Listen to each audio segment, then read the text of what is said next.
What's going on, everyone? Jeremy here from the Quartering. I hope you're having a wonderful day. I will be working remotely for the next couple of days, and later today I'll reveal exactly where I am and how long I've been here.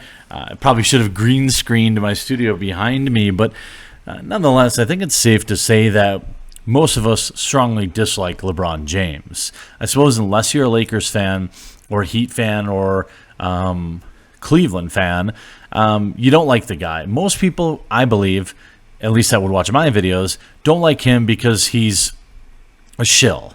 He's a slacktivist. He is anti-police. He posted the face of a man that saved a young black female from somebody and trying to pretend like he was in fact the aggressor in the situation. He also loves that Chinese ooze down his throat. So LeBron James I'm no fan of LeBron James, and it turns out the creator of Squid Game has had enough of him too. This article, what's interesting is with this article, the creator of Squid Game hit out at some idea that he himself is not rich. The director is laughing at me from his office in Seoul. I've just asked the creator of Squid Game, Netflix smash hit show, if its astonishing success has made him rich. In the dystopian survival drama, most people already know the content of the show. Perhaps he's now as rich as a contestant who wins the top prize. I'm not that rich, he said, but I do have enough. I have enough to put food on the table, and it's not like Netflix is paying me a bonus.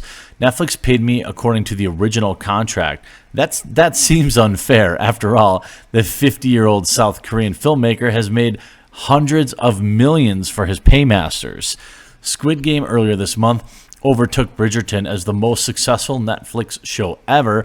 According to leaked documents, the 9-episode run cost just $15.5 million to produce, which works out to $1.75 million per episode.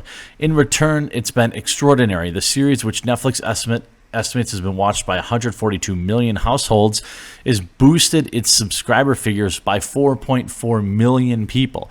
So 4.4 million people subscribed to Netflix just to watch this show. Perhaps he should have negotiated a performance-related clause, particularly as creating, writing, and directing, it caused him so much stress that he lost 6 teeth in the process. It was physically, mentally, and emotionally draining. I kept having new ideas and revising episodes as we were filming, so the amount of work multiplied. Well, here's the thing. What'll happen for him is he's going to get a massive payout when they demand a sequel. I don't think they need a sequel. I don't want to see Squid Game be like this season thing. I like the idea of self-contained shows, but we know that Hollywood likes to turn everything into a multiverse and just milk every possible penny out of the situation.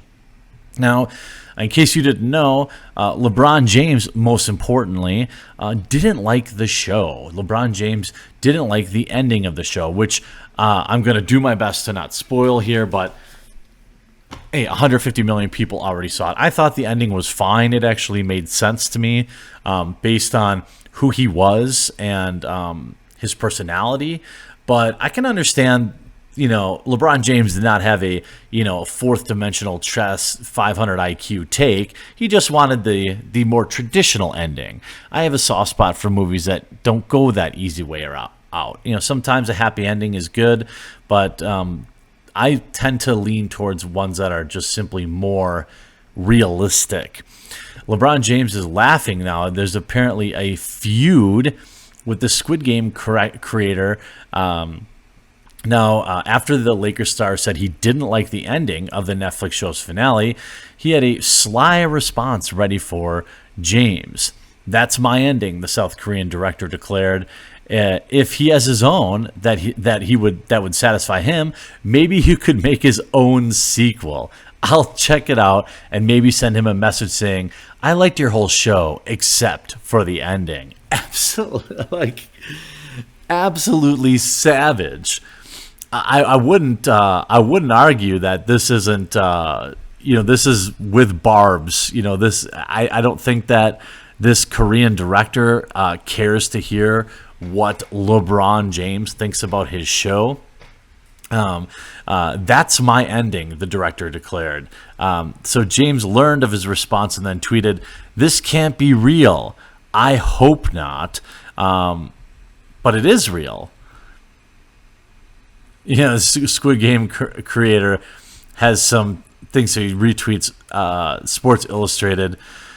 Some of the top replies: "Bodied and you can't even lie." You see the creator dunking on James. Like, I mean, they're unbelievable. I mean, everybody's just loving it that he's just getting completely destroyed. And he did say at the point, at some point, that it probably wasn't in like, it was probably in good faith or good, what's the word I'm looking for? Good humor. But then there's another quote. I'm an artist and I'm sensitive about my stuff. I don't know. You got a bunch of LeBron drones coming in here. But now, even more hilariously, he took him to task over his hilariously bad Space Jam. Now, if I want to look up Space Jam, Rotten Tomatoes, okay, and again, like, this is a movie that got a 26% from critics. Now, critics, again, who cares necessarily? What's interesting is the audience actually liked it. Everybody I talked to who watched Space Jam: A New Legacy thought it was absolute garbage, but maybe it's because most of the people I talked to really think LeBron James is an absolute garbage human. Now, he's an excellent basketball player, one of the best of all time. That's undeniable.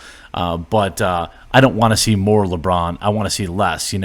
When he's not giving the old handy McJ to Xi Jinping, he's out there criticizing actual art. Last month, the South Korean drama titled Squid Game was released on Netflix. Everyone knows it's a big success. Obviously, I'm not going to read what they thought about the ending, but the director of the show's creator had some choice words in response. His reply: "Have you seen Space Jam 2? LeBron James is cool and he can say what he wants. I respect that. I'm thankful he watched the whole series. I think that's pretty savage." Space Jam: A New Legacy was James's first leading role in a movie, but he has appeared in supporting roles in films and television shows for over a decade. His production company, Spring Hill, was founded in 2020 with Maverick Carter on its board of directors, which includes Serena Williams. He also went on to encourage James to create his own Squid Game sequel. If he has his own ending that would satisfy him, maybe he could make his own sequel. I'll check it out. For what it's worth, Bloomberg estimates that Squid Game generated nearly $1 billion in value for Netflix and cost only $20 million to produce. On the other hand, Space Jam: A New Legacy had a $150 million budget and grossed $162 million at the box office, essentially saying they lost. I think, they lost money. Ultimately, LeBron is an idiot, I think. Excellent basketball player. I think that's probably, undeniable. But I do actually think that there may be a little bit of spice behind this, a little bit of venom behind it, because the idea, and maybe this is lost in translation. Maybe being South Korean, it was just more deadpan as a joke because there was some chuckles made. But I actually think that there's a little bit of venom there because he brought up Space Jam 2. And everybody knows that Space Jam 2 is like a universally bad movie. And unless I'd be interested to hear what you say in the comment section down below, because in my opinion, it was genuine, like a genuine zinger. But maybe he was just playing. I do enjoy anytime LeBron gets roasted when he's not. He is a good actor if you've ever seen him flop on the court. So maybe he does know a little thing or two about acting. Hey, I hope you enjoyed this video. If you did, make sure you leave a like on it. And if you haven't yet, please do click that red subscribe button down below. I'm here grinding out for you, working in the remote office, because you all mean a lot to me, and it would mean a lot to me if today was the day you subscribed. Hope you enjoyed this video. We'll talk to you again real soon.